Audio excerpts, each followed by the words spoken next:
A chance to escape Murdoch's embrace. In 2009, I attended a workshop of News International Chief Executive Rebecca Brooks. The ceremony took place by a lake at a country estate. I stood next to TV presenter Piers Morgan, while Paul Deck, Daily Mail editor, was a few yards away.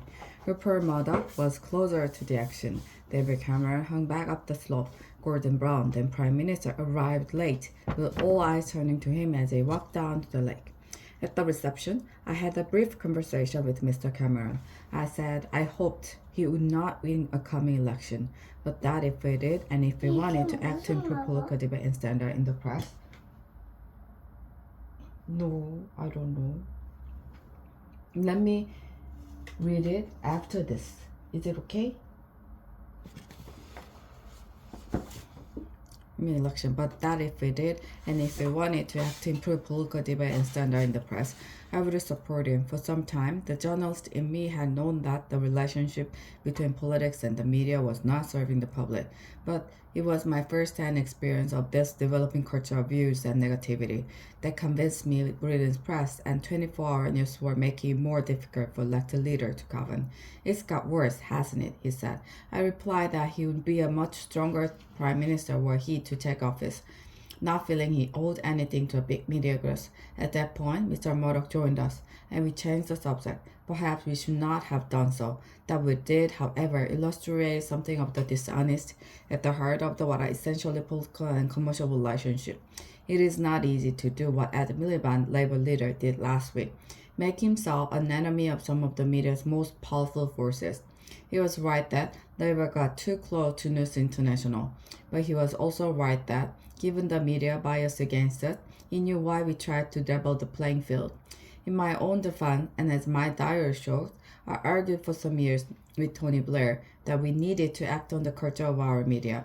At one point, he ticked me off, asking that I not make my views so obvious in front of Mr. Murdoch, his son James, and asking him.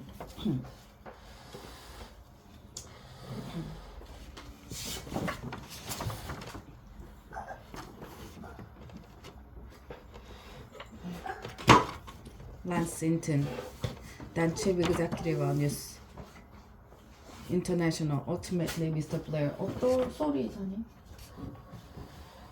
Mr. Blair thought the press had become a problem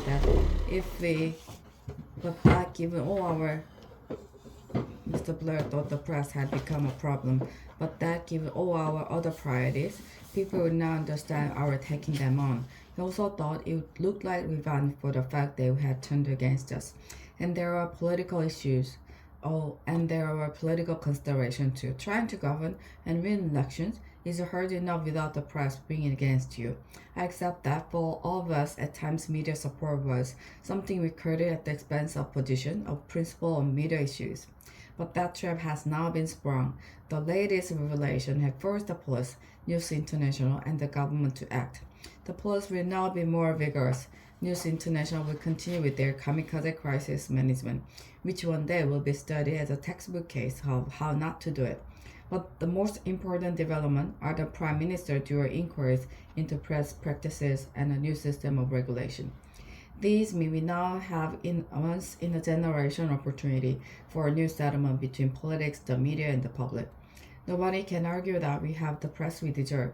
Pressured by the technological change, a dominant strain of Britain's media has gone into a spiral of decline, in which this scandal is only the most dramatic development. Mr. Cameron did not look comfortable announcing the reviews. He has personal relationship at stake, and given he hired Andy Curson as his communications director, his doesn't manage to. Already the backlash from parts of the press has begun as they seek to maintain that anything but toothless self-regulation is an assault on a free press. But Mr. Cameron must stand back from all of that and ask himself, what is the right thing to do? He did some of it last Friday. The judicial inquiry should be far-reaching. The news of the world is far from alone in the use of dubious and illegal practices, as widely ignored reports from the Information Commissioner have shown. Part of the British media reminds me of the trade union before Mrs. Thatcher. They feel untouchable. As I say above, Labour could and should have done more to deal with Mr. Farabee. But just as the MP's expenses scandal emerged from the failure of Mrs. Thatcher's government to tackle MP's salaries, so the system by which she showered honours on editors and owners. A practice to which we put an end with a rule that no serving editor could be honoured means she too has something to answer for. Whatever the path, it is Mr. Cameron who must lead the country to a better place. Mr. Miliband has shown himself capable of playing a good and principled part, and so should the public. Ultimately, political debate will only improve if the public want it to. If they channel the anger every recent event into an assessment of what kind of paper they read.